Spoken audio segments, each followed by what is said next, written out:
행렬의 뜻과 용어, 그리고 행렬의 실수배, 덧셈, 뺄셈과 같은 가장 기본적인 내용을 학습해 보도록 하겠습니다. 강의를 시작하기에 앞서 행렬이라는 개념의 중요성에 대해서 조금 설명하고자 하는데요.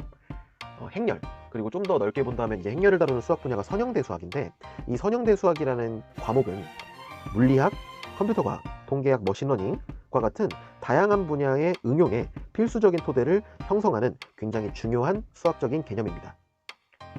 고등학생 입장에서 행렬을 접하게 되는 이제 가장 많은 경우는요, 대표적으로 딥러닝에 관련된 책을 보다 보면 행렬에 관련된 내용이 나오는 경우를 굉장히 많이 볼 수가 있고요. 그런 책을 읽다가 궁금한 점이 생겨서 질문하는 경우를 저도 많이 경험해 본 적이 있습니다. 그래서 이제 한 7개 정도의 영상을 통해서 행렬의 기본적인 내용들을 조금 여러분들과 함께 학습을 해볼 거고요. 그 이후에는 실제로 행렬이 어떻게 활용이 되는지에 대해서 지속적으로 영상을 제작해서 올릴 예정입니다. 자, 지금부터 1강 행렬의 기본적인 개념에 대해서 살펴보도록 하겠습니다. 우선 행렬의 정의와 여러 용어들에 대해서 살펴볼 건데요. 화면에 보이는 이 두 개를 우리가 행렬이라고 부릅니다. 행렬의 정확한 수학적 정의는 수나 문자를 직사각형 형태로 배열한 뒤에 이것을 괄호로 묶은 것, 이렇게 정의를 하는데요. 이랬을 때 이제 행렬이 주어졌을 때 몇 가지 용어가 있습니다. 일단 첫 번째는요, 행렬에서 가로줄에 해당하는 부분을 행이라고 하고요, 세로줄에 해당하는 부분을 열이라고 해요. 그래서 1, 3, 2에 해당하는 것을 1행, 5, 1, 7을 2행, 이런 식으로 부르고요. 첫 번째 세로줄인 1, 5를 1열, 3, 2를 2열, 2, 7을 3열, 이런 식으로 부릅니다. 그리고 행렬의 크기라는 용어를 정의하는데요. 이 지금 왼쪽에 있는 행렬 같은 경우에는 행이 2개고 열이 3개다 라고 해서 2 곱하기 3 행렬이다 라고 불러요. 여기서 2 곱하기 3을 행렬의 크기라고 합니다. 그러면 오른쪽에 있는 행렬은 행이 2개고 열이 2개니까 2 곱하기 2 행렬이라고 하겠죠. 그리고 이러한 행과 열이 같은 행렬을 우리는 정사각 행렬이라고 합니다. 그래서 2 곱하기 2 행렬을 2차 정사각 행렬이라고 불러요.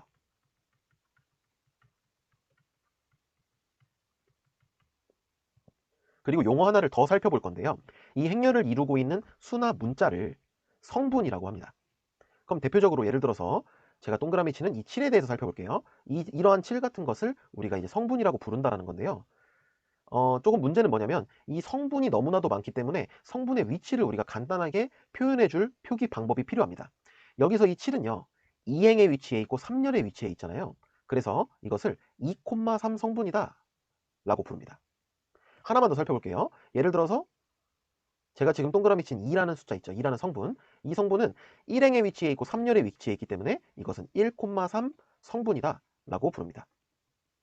이번에는 행렬을 일반적인 기호로 표현하는 방법에 대해서 좀 살펴볼 건데요. 우선 첫 번째는 행렬은 일반적으로 대문자 알파벳으로 나타냅니다. 그러니까 뭐 대문자 A, 뭐 B, C 이런 식으로 행렬을 일반적인 표현으로 나타낼 때는 이렇게 대문자를 써서 나타내고요.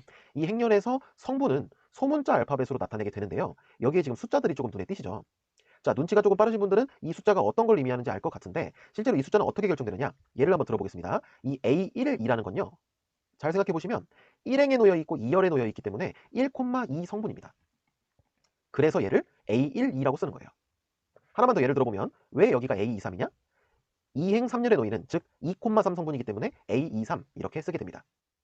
이번에는 A의 전치행렬에 대해서 살펴볼 건데요. 우선 A의 전치행렬을 기호로 이렇게 씁니다. 이 T는 전치행렬을 영어로 트랜스포즈 매트릭스라고 하기 때문에 그 앞자를 따서 T라는 기호를 쓰게 되고요. 어쨌든 기호로는 A의 T 이런 식으로 쓰게 되는데, 그 A의 전치행렬의 정의는 뭐냐면요, A의 각 행을 열로 바꾸어준 행렬입니다. 무슨 말이냐면 예를 한번 들어볼게요. 자, 이렇게 A라는 행렬이 주어져 있습니다. 이렇게 주어져 있을 때 A의 전치 행렬이 뭐냐라고 하면 행을 열로 바꿔주는 거예요. 자, A의 첫 번째 행은 1, 2, 마이너스 1이죠. 이 첫 번째 행을 첫 번째 열로 바꿔줍니다. A의 두 번째 행인 5, 3, 7을 두 번째 열로 바꿔줘요. 이렇게 만들어준 행렬을 전치 행렬이라고 합니다. 자, 전치 행렬을 배웠을 때 이제 반드시 여러분이 알고 가셔야 될 용어가 대칭 행렬이라고 하는 건데요.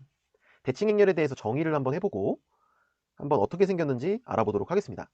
자, 우선 A가 대칭 행렬이다라는 뜻이 뭐냐라는 걸 좀 알아보셔야 되는데요. A가 대칭 행렬이라는 뜻은요, 이런 식을 만족하는 행렬입니다. A의 전치 행렬이 자기 자신과 같은 행렬. 이런 행렬을 대칭 행렬이라고 해요. 전치 행렬과 자기 자신이 같은 행렬. 이런 걸 대칭 행렬이라고 하는데요. 실제로 대칭 행렬이라는 게 얘가 뭐가 있을지 한번 만들어 보도록 하겠습니다. 자, 어떻게 만들 거냐면요. 이렇습니다. 만약에 첫 번째 행이 1, 3이에요. 그러면요. 이거의 전치 행렬을 구한다라고 생각해 보시면 첫 번째 행이 첫 번째 열이 되는데 그렇게 전치 행렬을 구했을 때 자기 자신과 똑같아야 돼요. 그 말은 대칭 행렬은 첫 번째 행과 첫 번째 열이 일치한다라는 겁니다. 그래서 첫 번째 행이 만약에 1, 3이면 첫 번째 열도 1, 3이에요. 그러고 나면 여기에 나머지 성분은 아무거나 써도 상관없겠죠. 자, 이렇게 만들어준 행렬이 바로 대칭 행렬이 되는 겁니다. 조금 더 크기가 큰 행렬을 가지고 대칭 행렬을 한번 만들어 볼 건데요. 일단 1행은 제 마음대로 한번 써보겠습니다. 1, 3, 5. 그러면 1행과 1열이 일치해야 되기 때문에 이렇게 되겠죠. 그러면 2행은 이제 제 맘대로 구성할 수가 있는 거고요. 2행을 예를 들어서 제가 만약에 3, 4, 6이라고 한다면 2행과 2열이 일치해야겠죠. 그래서 3, 4, 6이 그대로 2열에 위치해야 됩니다. 그리고 마지막은 3행과 3열이 같아야 되는데 그러면 여기에 올 숫자는 아무거나 와도 되겠죠. 이렇게. 이런 식으로 생긴 행렬이 바로 대칭 행렬이 되는 겁니다. 자, 두 가지 예제를 조금 보니까요. 왜 이거를 대칭 행렬이라고 부르는지 조금 감이 오실 것 같은데요. 여기 보시면요. 자, 우선 대각선에 있는 성분, 이걸 우리가 대각성분이라고 부르게 되는데 이 대각성분은 뭐 별 의미가 없어 보여. 그러니까 상관이 없어요. 그런데 이렇게 값이 같죠. 이렇게, 이렇게, 이렇게 값이 같죠. 그러니까 대칭 행렬이라는 것을 직관적으로 얘기를 해본다면 이 대각선을 기준으로 대칭이구나 라고 설명할 수가 있습니다. 이번에는 대각행렬, 단위행렬, 영행렬이라는 용어들에 대해서 살펴볼 건데요. 지금 화면에 보이는 행렬과 같은 행렬을 대각행렬이라고 합니다. 자, 대각행렬의 수학적 정의는요. 대각성분을 제외한 나머지 모든 성분이 0인 행렬을 대각행렬이라고 합니다. 두 번째는 이러한 행렬을 단위행렬이라고 하고요.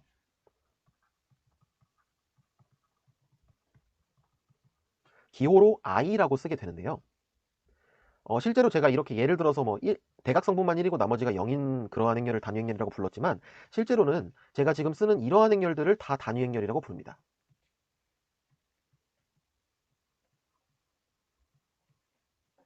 그럼 뭐 4차 정사각행렬이든 5차 정사각행렬이든 다 단위행렬을 만들어줄 수가 있겠죠. 이러한 행렬을 단위행렬이라고 부릅니다. 다음 영상에서 보실 행렬의 곱셈에서 굉장히 중요한 역할을 하는 행렬이기 때문에 반드시 기억을 해둬야 됩니다. 다음으로는 영행렬입니다.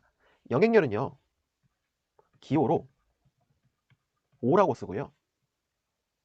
그냥 모든 성분이 다 0인 행렬, 이것을 영행렬이라고 부릅니다. 이번에는 두 행렬이 같다라는 용어에 대해서 살펴보도록 하겠습니다. 화면에 보이는 지금 두 행렬이 같다라고 해요. 이랬을 때 여러분한테 만약에 x랑 y를 구해라 라고 한다면 직관적으로 여러분이 굳이 배우지 않아도 이렇게 아마 생각을 할 겁니다. 두 행렬이 같으려면 일단 여기 눈에 보이는 y는 1이랑 같아야겠구나. 그리고 x는 5랑 같아야겠구나. 그러면 실제로 두 행렬이 똑같이 생겼으니까 두 행렬이 같은 거구나 라고 생각할 수가 있을 겁니다. 그래서 우선 이 두 행렬이 같다라는 거의 이제 직관적인 정의는요. 그냥 두 행렬이 말 그대로 똑같이 생겼으면 돼요. 그런데 이걸 조금은 더 수학적으로 한번 표현을 해본다면 결국은 이제 두 행렬이 같다라는 것은 같은 위치에 있는 성분이 모두 일치한다. 이렇게 정의를 이제 행렬에 대한 기본적인 용어를 정의해봤기 때문에 행렬의 연산들에 대해서 살펴볼 거예요. 첫 번째는 실수배예요. 실수배라는 게 뭐냐면요. 말 그대로 행렬의 실수를 곱했다라는 뜻입니다. 행렬의 실수를 곱한다는 게 무슨 뜻이냐? 행렬의 실수를 곱하는 건 이렇게 정의합니다. 이 행렬의 모든 성분에다가 다 3을 곱해주는 거예요. 그러면 실제로 계산 되겠죠? 이 행렬 A에 있는 모든 성분에 3을 곱해주는 거기 때문에 1,1 성분은 9, 1,2 성분은 마이너스 3, 2,1 성분은 15, 2,2 성분은 6 이렇게 정의합니다. 실수배라는 것은 모든 성분에다가 이 실수를 곱한다 라는 뜻으로 여러분이 기억해 주시면 되겠습니다. 두 번째는 덧셈입니다. 행렬 두 개를 더해라 라는 것을 어떻게 정의하냐면요. 약간 직관적으로 정의가 되는데요. 두 행렬을 더하라는 건 말 그대로 같은 위치에 있는 성분들끼리 다 더해주면 돼요. 그러니까 두 행렬에 있는 1,1 성분끼리 더합니다. 그럼 3 더하기 1. 그리고 1,2 성분끼리 더해요. 마이너스 1 더하기 2. 2,1 성분끼리 더합니다. 5 더하기 4. 2,2 성분끼리 더합니다. 2 더하기 1. 이래서 계산하시면 4, 1, 9, 3 이렇게 계산이 되겠죠. 세 번째 뺄셈도 마찬가지예요. 같은 위치에 있는 성분들끼리 뺍니다. 그럼 제가 한번 계산을 해보면요. 1,1 성분끼리 빼요. 3에서 1을 뺍니다. 그 다음에 마이너스 1에서 2를 빼고요. 5에서 4를 빼고요. 2에서 1을 빼요. 실제로 계산해 보면 2, 마이너스 3, 1, 1 이렇게 되겠죠. 그래서 실수배, 덧셈, 뺄셈을 이렇게 굉장히 좀 간단하게 그리고 좀 더 직관적으로 정의를 하고 있구나 라는 것을 살펴보았습니다. 제가 덧셈, 뺄셈의 특징을 조금 그래서 정리를 해봤는데요. 우선 첫 번째는 조금 전에 우리가 해봤듯이 같은 위치에 있는 성분끼리 더한다, 같은 위치에 있는 성분끼리 뺀다 라는 걸 좀 기억해 주시면 될 것 같아요. 그렇기 때문에 이렇습니다. 같은 위치에 있는 성분끼리 더하고 같은 위치에 있는 성분끼리 빼야 되기 때문에 크기가 다른 행렬끼리는 더하거나 뺄 수 없어요. 크기가 같은 행렬에 대해서만 더하고 뺄 수 있다. 이거는 좀 기억해 주시면 될 것 같습니다. 자, 덧셈과 뺄셈을 배웠으니까 이 덧셈과 뺄셈 그리고 실수배와 같은 연산들에 대한 성질을 조금 이제 알아볼 필요가 있는데요.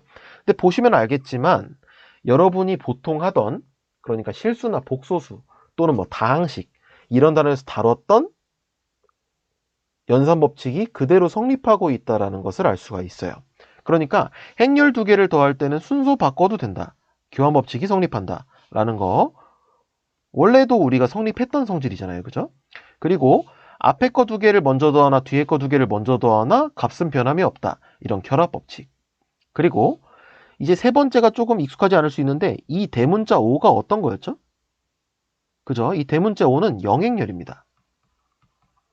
성분이 모두 0인 행렬이에요. 그러니까 성분이 모두 0이기 때문에 어떤 행렬에다가 더해봤자 값이 변하지 않겠죠. 그래서 여기서 알 수 있는 건 실제로 영행렬이라는 이 대문자 5, 영행렬이라는 건 굉장히 숫자 0과 유사한 역할을 한다. 그걸 이제 고급스럽게 덧셈에 대한 항등원이라고 부르게 되는데요. 이 용어가 교육과정에 없기 때문에 숫자 0과 유사하다라고 좀 기억해 주시면 될 것 같아요. 영행렬은 숫자 0과 유사한 역할을 한다.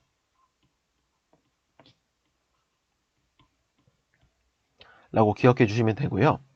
자, 세 번째는 뭐 마이너스 a라는 이제 행렬이 나와 있는데 이 기호도 조금 익숙하지 않을 수가 있어요. 근데 이 마이너스 a라는 건 좀 약간 직관적으로 정의될 수 있는 건데 마이너스 a의 정의는요. 이겁니다. a의 마이너스 1의 실수배를 한 거예요. 그 말은 a에 있는 모든 성분들의 부호를 바꿔준다 라고 이해하시면 되겠죠. 그렇게 정의되는 이 마이너스 a라는 행렬은 a랑 더했을 때 영행렬이 돼버린다 라고 해서 실제로 우리가 이제 숫자에서 마이너스를 붙인 수와 같은 또 역할을 하고 있다라고 볼 수가 있습니다. 그리고 5, 6, 7, 8번에 있는 성질들 또한 직관적으로 되겠거니 하는 성질들이에요. 그러니까 기존에 우리가 다뤘던 숫자나 수나 다항식 단원에서 배웠던 그런 연산 법칙들이 그대로 성립하고 있다는 것을 알 수가 있습니다. 그렇기 때문에 여러분이 그냥 이걸 다 외운다기보다는요. 어떻게 생각하시면 되냐면 식 조작을 할 때 그냥 내가 하던 대로 하면 되겠구나 라고 생각하시면 됩니다. 예를 한번 들어볼게요. 이런 예제가 고급수학 교과서에 나와 있어요. 제가 이 문제 4번 중에서 2번만 한번 풀어볼 건데요. 자, 2번에 있는 식을 다시 한번 써보도록 하겠습니다.